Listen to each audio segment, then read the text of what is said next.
அனைவருக்கும் வணக்கம். மிக அதிகம் பெயர்களை காவு வாங்கிய சுனாமி இப்போது மீண்டும் 8.8 ரிக்டர் அளவுகோலில். இன்று ரஷ்யாவில் ஏற்பட்ட சக்தி வாய்ந்த நிலநடுக்கமானது சுனாமி என்ற வார்த்தையை உலக நாடுகள் மீண்டும் உச்சரிக்க வைத்திருக்கிறது. ரிக்டர் அளவுகோலில் 8.8 ஆக இருந்த சுனாமி 10 - 13 அடி வரை எழும்பியிருக்கிறது.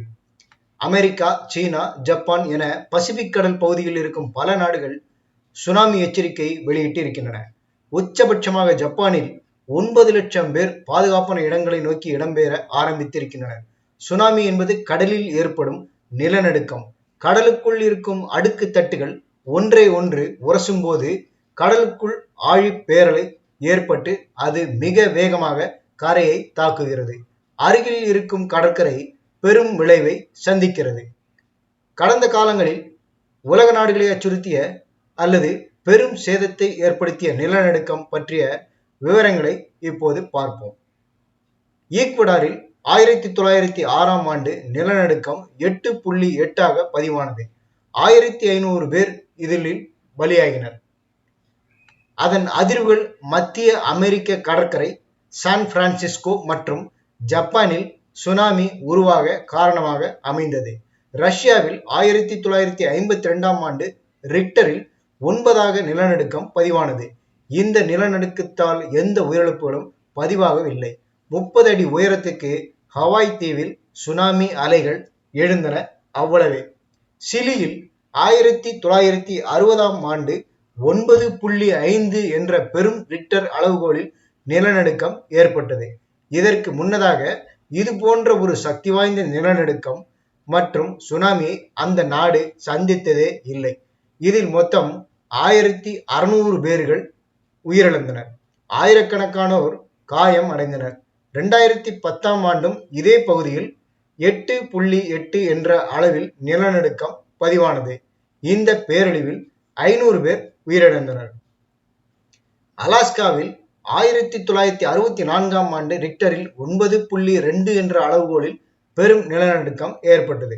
சுமார் 5 நிமிடங்கள் வரை இந்த நிலநடுக்கம் நீடித்தது. அமெரிக்க நாட்டின் வரலாற்றில் இதுவே சக்தி வாய்ந்த நிலநடுக்கமாக பதிவு செய்யப்பட்டுள்ளது. நிலச்சரிவு, ஆளுயர அலைகள், கடும் வெள்ளம் காரணமாக 130க்கும் அதிகமானோர் இதில் பலியாகினர். அதன் பின்னர் 1965ஆம் ஆண்டு 8.7 ரிக்டரில் நிலநடுக்கம் ஏற்பட்டது. 35 அடி உயரத்திற்கு சுனாமி அலைகள் உருவாகின. பெரிய அளவில் பாதிப்புகள் எதுவும் இதில் பதிவாகவில்லை. சுமத்ரா, இந்தோனேஷியாவில் இதுவரையில் 2004ஆம் ஆண்டு தென்கிழக்கு, தெற்காசியா, கிழக்கு ஆப்பிரிக்கா பகுதிகளில் 9.1 என்ற ரிக்டர் அளவுகோலில் பதிவான நிலநடுக்கம்தான் மிக பெரும் சேதத்தை ஏற்படுத்தியது.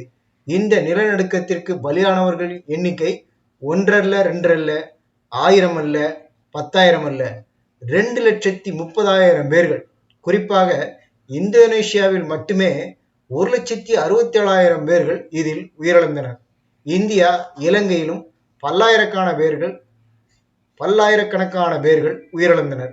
தமிழகத்திலும் இதன் பாதிப்பு கடுமையாகவே இருந்தது. ஜப்பானில் 2011ஆம் ஆண்டில் 9.1 என்ற ரிக்டரில் நிலநடுக்கம் வடகிழக்கு ஜப்பானை தாக்கியது. சுனாமியால் புகுஷிமா அணு உலை முற்றிலும் இதில் சேதம் அடைந்தது. சுமார் 18,000க்கும் அதிகமானோர் இதில் உயிரிழந்தனர். 2012ஆம் ஆண்டும் மேற்கு சுமத்ராவில் ரிக்டர் அளவுகோலில் 8.6 நிலநடுக்கம் ஏற்பட்டது.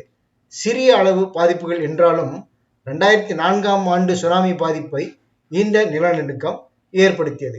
இப்போது ஏற்பட்டிருக்கும் நிலநடுக்கமும் 8.8 ரிக்டர். இது சாதாரண அளவல்ல. இது எப்போதும் பெரும் பாதிப்பை ஏற்படுத்தலாம். ஜப்பான் அடிக்கடி நிலநடுக்கம் மற்றும் சுனாமியால் பாதிக்கப்படும் ஒரு நாடு. அதனாலேயே அந்த மக்கள் இதிலிருந்து தற்காத்துக் கொள்ளும் பல வழிமுறைகளை கையாளுகிறார்கள்.